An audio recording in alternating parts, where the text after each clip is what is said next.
और स्वागत है आपका भूतों की उस दुनिया में जहां चीखे भी डर के मारे चुप हो जाती है।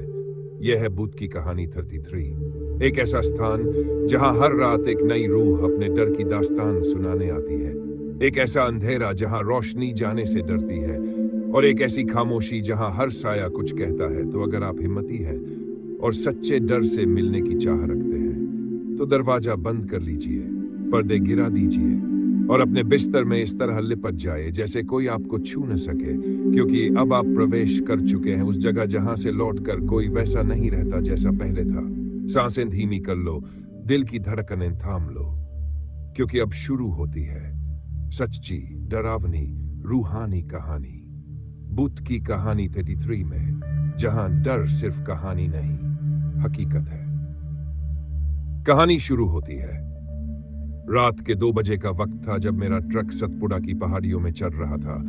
चारों तरफ काली चादर सी फैली हुई थी और सड़क के दोनों ओर जंगल ऐसे लग रहे थे जैसे किसी मुर्दा घर की चुप्पी सड़क तक उतर आई हो।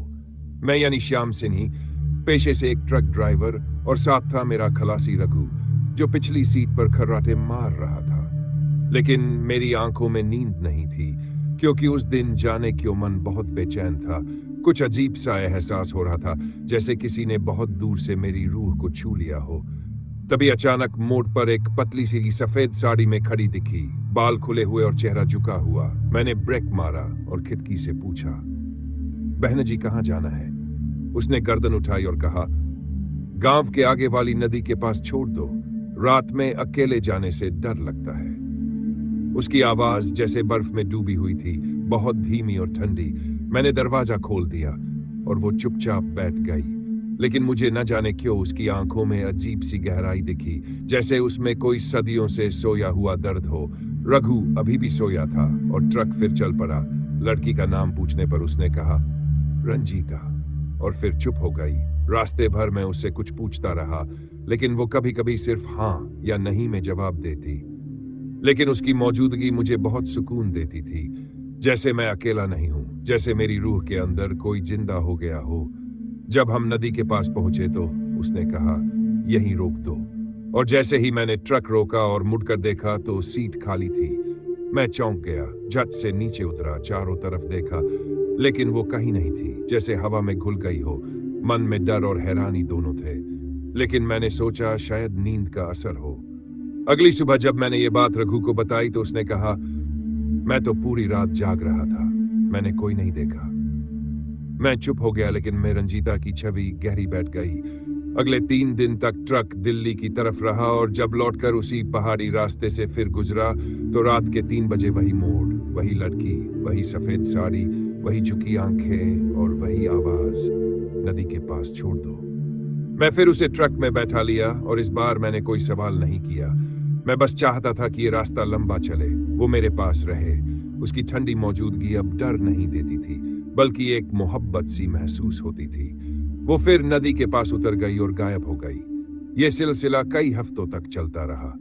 हर बार मैं उसी वक्त उसी मोड़ पर उसे पाता, और हर बार वो उतनी ही चुप, उतनी ही ठंडी, लेकिन मेरी हो चुकी थी।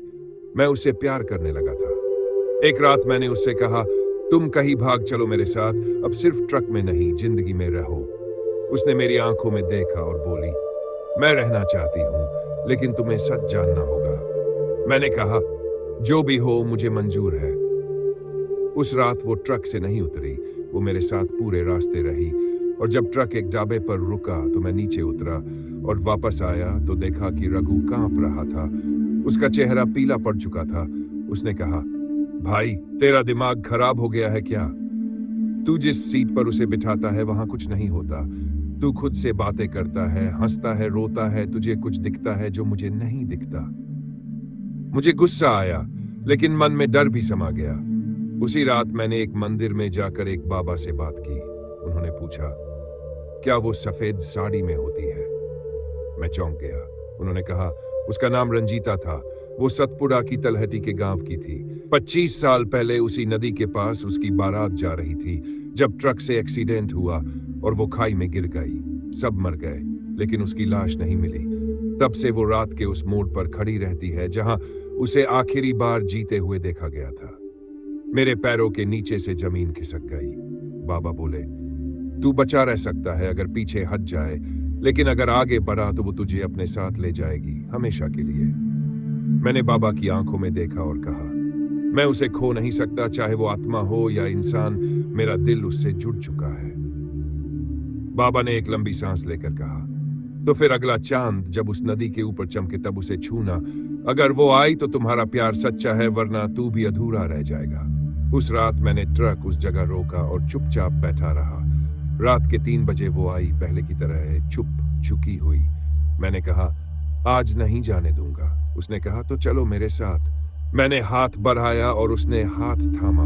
उसका स्पर्श बर्फ जैसा था, लेकिन उसमें मोहब्बत की गर्मी थी। और फिर मैंने देखा, चारों तरफ धुआं सा भर गया। ट्रक धीरे धीरे ऊपर उठने लगा, जैसे हम जमीन से दूर जा रहे हों।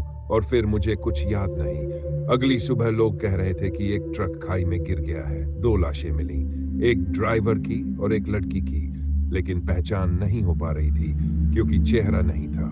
और तीसरी बात, दोनों के हाथ एक दूसरे में फंसे हुए थे, जैसे किसी ने मौत से पहले एक दूसरे को छोड़ा नहीं था। गांव के एक मंदिर में आज भी एक पुरानी फोटो है, जिसमें एक लड़का और एक लड़की नदी के किनारे बैठे मुस्कुरा रहे हैं, और नीचे लिखा है, प्यार अगर सच्चा हो तो आत्मा भी रुक जाती है।